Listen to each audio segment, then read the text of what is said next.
की बड़ी बैठक बुलाई गई है। भारतीय जनता पार्टी की ये बड़ी बैठक, जाहिर तौर पर इस पर मंथन किया जाएगा क्योंकि अपेक्षा के अनुरूप परिणाम दोनों ही जगहों पर उस तरह से देखने को नहीं मिल रहे हैं जैसा 2014 में बीजेपी का प्रदर्शन था या फिर 2019 के लोकसभा चुनावों में जिस तरह का शानदार प्रदर्शन उसकी ओर से किया गया था।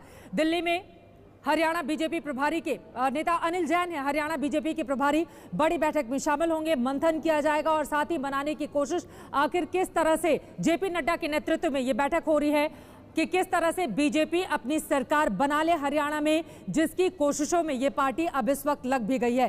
सत्येंद्र चौहान हमारे संवाददाता जुड़ चुके हैं फिलहाल हमारे साथ। सत्येंद्र, कैलाश विजयवर्गीय ने कहा है कि मैनेजमेंट उसमें कमी रह गई, इस वजह से नतीजे हमारे अनुरूप नहीं रहे, लेकिन ये जो आत्मविश्वास भारतीय जनता पार्टी के नेता दिखा रहे हैं कि कुछ भी हो जाए सरकार हमारी ही बनने वाली है, इसके पीछे की बड़ी वजह क्या समझ में आ रही है? देखिए, एक चीज सबसे पहले मैं यहां पे बता दूं, भारतीय जनता पार्टी सरकार के सिर्फ एक मंत्री अनिल विज को छोड़ दें तो पूरी की पूरी कैबिनेट, जिसमें हरियाणा भाजपा के अध्यक्ष सुभाष बराला और विधानसभा के स्पीकर, यानी कि एक भी मंत्री आज के दिन ऐसा नहीं है जिसके बारे में ये कहा जाए कि उसका प्रदर्शन अच्छा चल रहा है। सारे के सारे कैबिनेट मंत्री फिलहाल पिछड़ रहे हैं और हार के कगार पर जा पहुंचे हैं। और दूसरी तरफ कैलाश विजयवर्गीय ने बिल्कुल सही कहा कि कहीं ना कहीं कोई कमी रह गई है। अगर कमी नहीं रह गई होती तो सारे कैबिनेट मंत्री इस तरीके से नहीं हारते। सिर्फ मुख्यमंत्री खट्टर और अनिल विज इस स्थिति में है जो अपना मार्जिन बढ़ा रहे हैं, इसके अलावा तमाम मंत्री यहां पर हार रहे हैं। दूसरी बात, अब जो दावे किए जा रहे हैं उन दावों की हकीकत यह है कि ऐसे ही दावे कांग्रेस की तरफ से भी किए जा रहे हैं, भारतीय जनता पार्टी की तरफ से भी किए जा रहे हैं। लेकिन तमाम मंत्री अगर अपने चुनाव हार रहे हैं तो इसका सीधा सा मतलब ये निकाला जा सकता है ना कि दरअसल सरकार के कामकाज से, मंत्रियों की परफॉर्मेंस से लोग खुश नहीं थे, इसी वजह से वहां की जनता नकार रही है। तो इसको इस लिहाज से कहा जाना कि दरअसल हमारे मैनेजमेंट में कहीं कमी रह गई, ये कहां तक जायज है? इस सवाल के साथ मैं आऊंगी, लेकिन उसके पहले रोहतक का रुख कर लेते हैं। हुड्डा के प्रभाव वाला ये पूरा का पूरा इलाका, और सुबह से ही सबसे ज्यादा गहमा गहमी अगर किसी एक जगह पर दिखाई दे रही है तो वो रोहतक ही है। वहां से हमारे साथ अशोक सिंघल लगातार जुड़े हुए हैं। अशोक, जरा ये बताइए, 1 बजे प्रेस कॉन्फ्रेंस होने वाली है भूपेंद्र सिंह हुड्डा की, क्या ऐलान कर सकते हैं, क्या बड़ी बातें कही जा सकती हैं उनकी ओर से?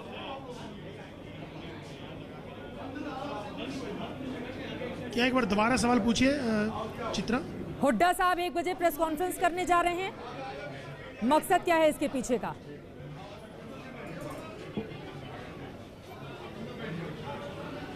जी देखिए, मैं आपका सवाल तो ठीक से नहीं सुन पा रहा हूं, लेकिन मैं आपको यहां की स्थिति बता देता हूं। भूपेंद्र सिंह हुड्डा और दीपेंद्र हुड्डा इस वक्त पिछले कई घंटों से यहां मौजूद है। जो उनका कैंप कार्यालय है रोहतक के अंदर, और तमाम स्थिति पे नजर रखे। सोनिया गांधी ने भी उनको फोन किया है और सोनिया गांधी ने भूपेंद्र सिंह हुड्डा को कहा है जो उनको ठीक लगता है हरियाणा के लिए वो कुछ भी डिसीजन ले सकते हैं।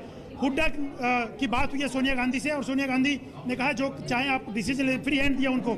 लेकिन यहाँ पर लगातार भूपेंद्र सिंह हुड्डा स्थिति पे नजर रखे हुए हैं, लोगों से बातचीत कर रहे हैं। भूपेंद्र सिंह हुड्डा ने कहा था आज तक और इंडिया टुडे को कि जो जेजेपी और इंडिपेंडेंट में लोग हैं जो जीत रहे हैं, जिनकी संभावना है, वो उन्हीं के लोग हैं। जिनको कांग्रेस ने टिकट नहीं दिया था वो टूट करके जेजेपी और इंडिपेंडेंट में चले गए थे, अधिकतर लोग उनके हैं। और भूपेंद्र सिंह हुड्डा बार बार यही कह रहे हैं कि कांग्रेस सरकार बनाएगी हरियाणा में और बहुमत की सरकार बनाएगी। लेकिन खास बात यह कि भूपेंद्र सिंह हुड्डा आला कमान के साथ टच में हैं, जो उनके लोग हैं, जेजेपी हो या इंडिपेंडेंट, बताया जा रहा है कि उनसे भी बातचीत हो रही है और बहुत कॉन्फिडेंट नजर आ रहे हैं भूपेंद्र सिंह हुड्डा।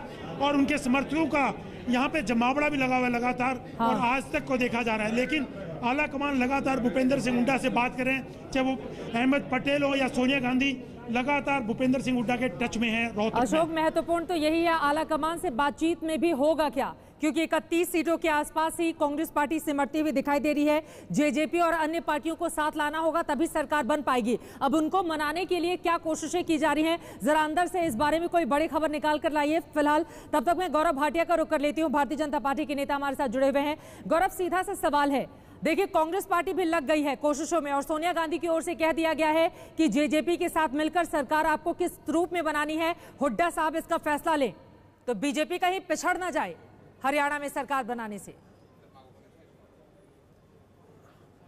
चित्रा जी देखिए, मैं फिर कहूंगा कि हमें यकीन है कि हम अपने दम पे सरकार बनाएंगे, लेकिन अगर आप तब भी देखें तो बीजेपी की 41 और 42 सीटें दिखाई दे रही हैं और अन्य में भी देखें तो 9 सीटें 8 सीटें दिखाई दे रही हैं।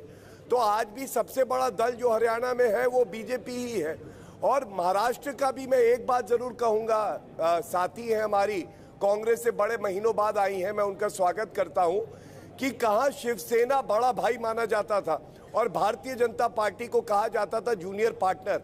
आज हम सबसे बड़ा दल है और अगर हमारा गठबंधन देखे तो हम अपनी ताकत से वहां सरकार बना रहे हैं और कांग्रेस का वहां ये हाल है जैसा आपने भी बताया कि चौथे स्थान पे आज कांग्रेस आ गई है, सिकुड़ गई है। अरे महाराष्ट्र में आपकी ताकत घट गई है जनाब, तो उनको 122 सीटें आपने जीती थी विधानसभा में, लोकसभा के लिहाज से भी 122 सीटों का आंकड़ा था, लेकिन अभी आप नजर डालिए 101 सीटों पर 21 सीटें पीछे खड़े हैं इस वक्त आप।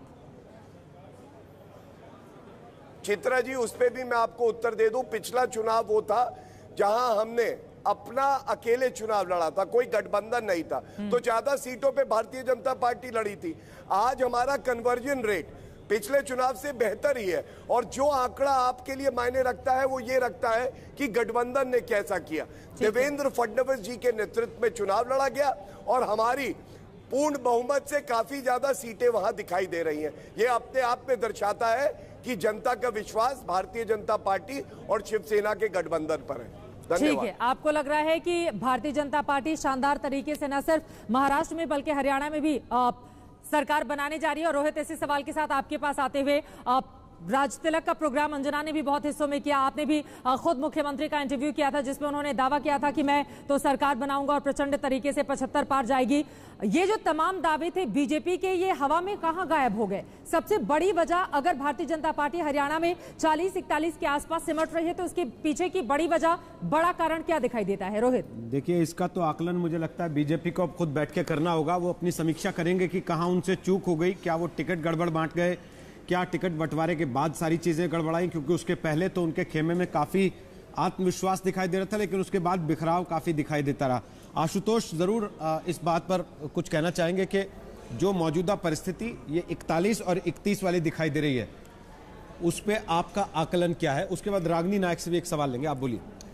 देखिए, 41-31 पे अभी भी मेरा मानना यह है कि कांग्रेस को 35 सीट लानी पड़ेगी सरकार बनाने के लिए। अगर वो 35 सीट नहीं लेके आ पाते तो आज की तारीख में आप देखिए 41 बीजेपी के पास है, उनको सिर्फ 5 और एमएलए चाहिए होगा और आराम से सरकार बना पाएंगे। आधे घंटे बाद भूपेंद्र हुड्डा अगर प्रेस कॉन्फ्रेंस करने आ रहे हैं, कुछ तो होगा उनके पास, तभी प्रेस कॉन्फ्रेंस करने आ रहे होंगे। देखिए, भूपेंद्र हुड्डा के पास तब होगा जब नंबर के लिए धन्यवाद करने तो नहीं आएंगे, जब नंबर्स उनके पास होंगे तब। अगर नंबर्स उनके पास नहीं होंगे तो आप ये मान के चलिए कि जो इंडिपेंडेंट्स है वो ज्यादातर बीजेपी के साथ चले जाएंगे।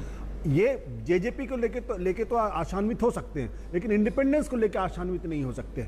दूसरी बात जो मैं अभी देख रहा था, गौरव भाटिया को उन्होंने कहा कि वहां पे हम पिछली बार अलग अलग लड़े थे, इस बार साथ लड़े थे। जब आप साथ लड़ते हैं तो दूसरे साथी का बल भी आपके साथ हो जाता है। यानी जिन विधानसभा सीटों पे बीजेपी चुनाव लड़ रही थी, अगर 160 के आसपास, उन सीटों पर अकेले बीजेपी नहीं लड़ रही थी बल्कि शिवसेना का भी जो वोट था वो भी उनके साथ था। पर जब आप अलग अलग लड़ते हैं तो बरगलाना ज्यादा आसान होता है, आपका दायरा बढ़ जाता है। बरगलाना ज्यादा आसान जरूर होता है, लेकिन तर्क का एक पहलू ये भी है, अगर बीजेपी आज अकेले अपने दम पे चुनाव लड़ी होती तब भी क्या वो इतनी सीटें लेके आई होती? क्योंकि अगर आप 2014 के पहले का अगर उदाहरण देखें